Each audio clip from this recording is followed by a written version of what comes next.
Euro kaibigan, Euro 186cc, bagong bago pa to, pero nung dinala to sa shop, sa kaibigan ko to, shout out pala kay Roger Quiñones.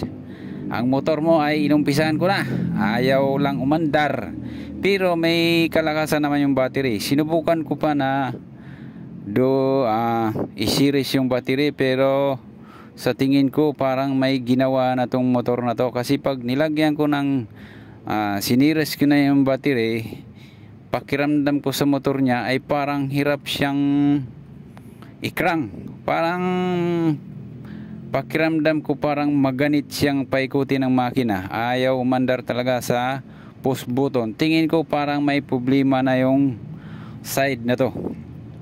At dito naman sa kabilang side ay meron din akong napansin, pag sinipa ko yung motor, parang iba siya kaysa ibang motor. Parang ang ganit niyang sipain.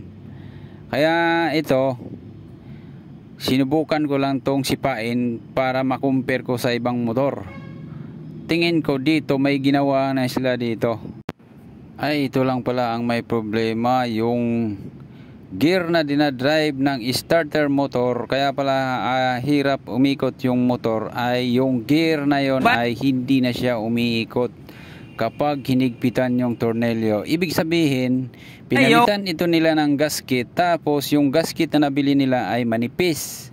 Ngayon, pag hinigpitan nila yung tornilyo, yung gear na yon ay naiipit na at hindi na umiikot. Kaya pala, yung motor na dito ay hirap na siyang paandarin.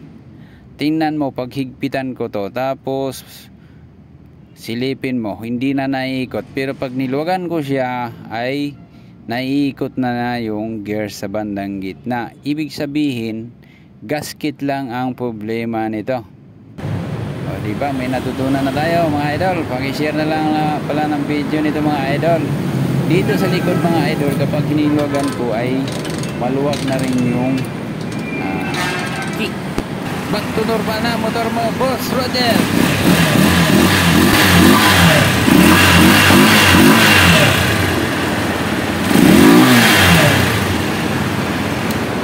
Para mag-freewheeling yung starter, umiikot. Parang nahihirapan umiikot yung starter eh.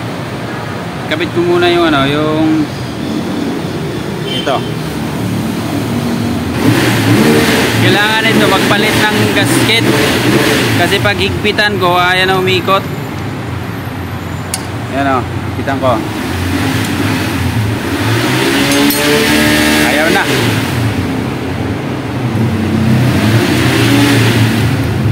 Kailangan makahanap ng gasket na makapal.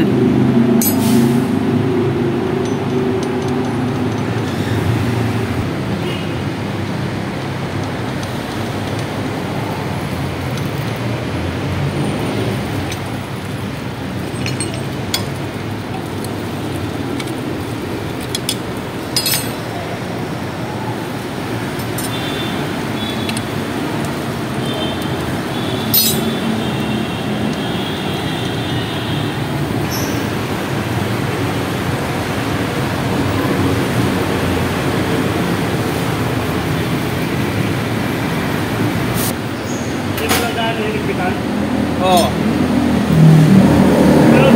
Kaso kailangan to ng gasket. Kulang sa gasket yan, patagas yan. O Jer, buo na Jer.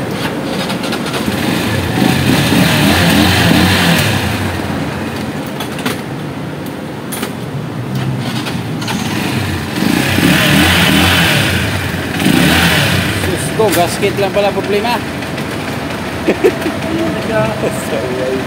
Higpit na higpit. Gasket lang problema, pinasakit pa ulo ko.